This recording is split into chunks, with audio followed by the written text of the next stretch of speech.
Olá pessoal, aqui é o Velgas. Hoje é dia 16 de maio de 2025. Com perdas insanas, Rússia não consegue avançar em Kupiansk. E também vamos fazer um resumo do teatro de operações. Quero convidá-los, inscrevam-se no canal, deem um like, compartilhem com as suas redes sociais e façam os seus comentários. Você que não é inscrito, inscreva-se, porque aqui você vê a verdade. Muito obrigado. Bom, onde é Kupiansk, né? Kupiansk fica no nordeste da Ucrânia, fica na província de Kharkiv. Então ela é um pouco distante, é próxima ao leste ali, Kharkiv faz divisa com algumas localidades, algumas províncias, né, outras, e também faz é a fronteira com a Rússia. E a Rússia ali teve insucesso quando ano que vem tentou tomar a província de Kharkiv como um todo. Mas eles estão tentando em Kupiansk, acho que estavam tentando pelo menos, e perderam muita gente ali, e perderam muito material. Essa cidade, que é uma cidade importante, é uma cidade importante para a logística, é um grande entroncamento ferroviário ali na região, e os trens vão e vêm de diversas direções. 5 direções importantes e diferentes que eles vão, inclusive vão para a Rússia, iam, né? Antes da guerra eles iam para a Rússia. Você poderia viajar dali até Moscou. Não, mesmo que não fosse numa linha direta, mas fazendo conexões dentro da Rússia, poderia chegar-se a Moscou. Mas as forças russas, elas não conseguem ampliar um aumento do território na região de Kupiansk, porque na realidade elas têm muito pouco ali. Elas estabeleceram uma pequena cabeça de ponte às margens do rio Oskil, mas gradativamente a Ucrânia os está expulsando. O comandante da brigada número 429, perdão, brigada não, do regimento 429, Yuri Fedorenko, de sistemas não tripulados, de nome Aquiles, ucraniana, é da Ucrânia essa brigada, esse regimento, estou com brigada na cabeça, esse regimento, ele afirma que as forças ucranianas conseguiram repelir as tropas russas de posições que eles anteriormente ocupavam ali, ou seja, a Ucrânia avançou e tirou algumas posições em que eles estavam. Apesar da pressão da Rússia, disse ele que a Ucrânia está mantendo as suas posições na área de Kupiansk graças a esforços coordenados com outras unidades das Forças Armadas da Ucrânia. A área ali ao redor do assentamento que fica próximo a Kupiansk, né, de Kilka é o ponto mais distante que o inimigo alcançou na margem esquerda do rio Oskil, nesta direção. Mas, apesar das repetidas tentativas, inclusive nós já falamos algumas vezes sobre Kupiansk, dos fracassos dele, inclusive com a perda de muitos veículos militares blindados, quer tanques, quer blindados de combate, que transportam tropas. Eles não estão conseguindo avançar, ou seja, eles, na realidade, a Ucrânia, através desses esforços coordenados, tem colocado eles para trás, não conseguem progredir. E tem uma localidade ali chamada Kupiansk-Vzhlovy. Ela não tem mudanças, eles já tentaram passar por ali, todas as posições ainda permanecem no controle das forças ucranianas. Isso falou num depoimento esse coronel Fedorenko.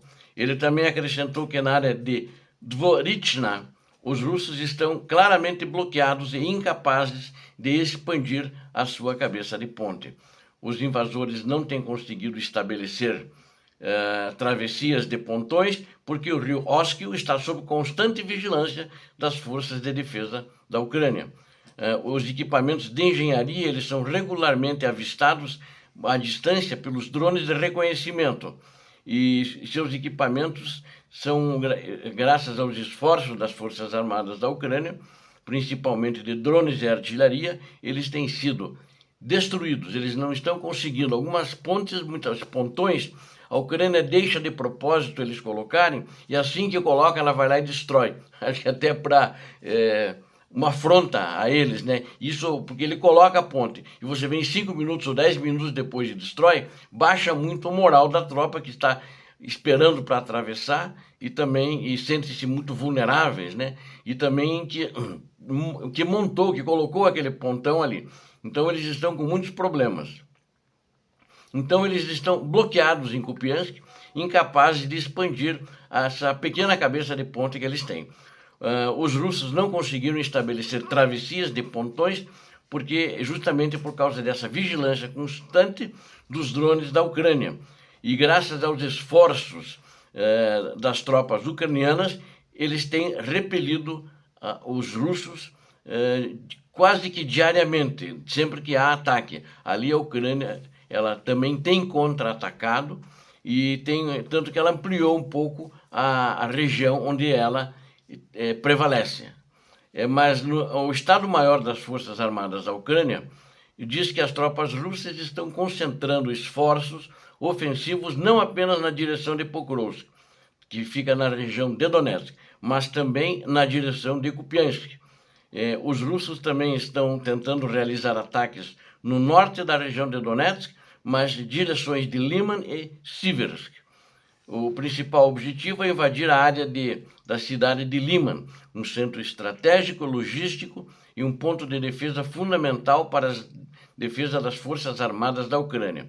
Eu acho que, na realidade, eles estão fazendo um ensaio, uma preparação para o que eles estão chamando do que vai acontecer, a ofensiva de verão.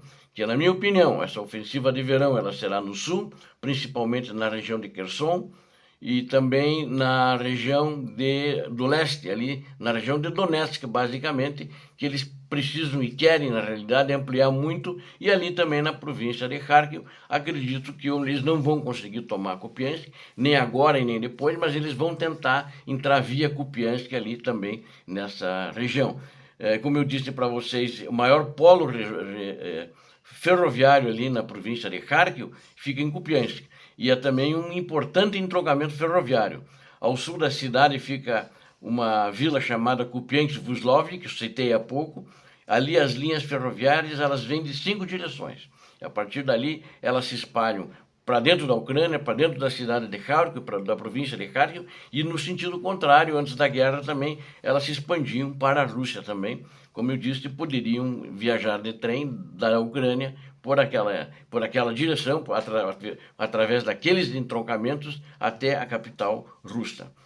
Os russos estão interessados, então, na maior estação ferroviária, né, que fica Kupiansk-Vzhlovny, porque vai facilitar, inclusive, se eles conquistarem, para a logística dele, ia melhorar muito a logística, da capacidade logística através desse transporte ferroviário, que é significativamente maior do que o transporte rodoviário que eles estão usando hoje. E, inclusive, o rodoviário é problema porque eles não estão com muito combustível, face à Ucrânia ter destruído muitos depósitos de combustíveis de refinarias. Então, eles estão preferindo passar para trem. Em alguns lugares, eles já usam trens, ali no leste da Ucrânia, inclusive. E também na Crimeia, para levar para a Crimeia. Então, tudo isso é necessário para o avanço desse grupo ao longo do rio Oskil, em direção também a outras áreas também, como no próprio leste da Ucrânia, que esse entroncamento ferroviário tem condições, tem uma linha que segue nessa direção, e um agrupamento de Sloviansk, Kramatorsk, Kramatorsk é a região ali onde fica Chasiv Yar, que os russos até agora não tiveram capacidade e competência de tomar. Estão praticamente uns 2 anos tentando tomar Chasiv Yar e não conseguiram. Bom, enquanto isso, desde a madrugada de ontem, 117 confrontos está caindo, né? Vocês devem ter notado. Tem dias que até eu não relato, porque não há mudança no quadro, né? Está tudo como está, os russos não estão avançando e a Ucrânia está mantendo as posições. Então, ontem aconteceram 117 desde o início do dia, confrontos, e também nesses 117, em todo o teatro de operações, as posições não mudaram. Aconteceu aquele número de baixas grandes, né? Mas os combates continuaram, mas a Ucrânia continuou mantendo as posições. E só na região de Pokrovsk aconteceram 47 combates desses 117, ou seja, ali mantém-se mais ou menos o nível, mas está forte ali, né? Mas ele já teve esses dias aí, em torno de 60, mais de 50, então é um número maior. Caiu muito pouquinho, mas então os combates ali estão sendo muito intensos. E também os russos realizaram 42 ataques aéreos em todo o teatro de operações e também nas vilas que fazem parte da linha de defesa, da linha de frente, em todo o teatro de operações.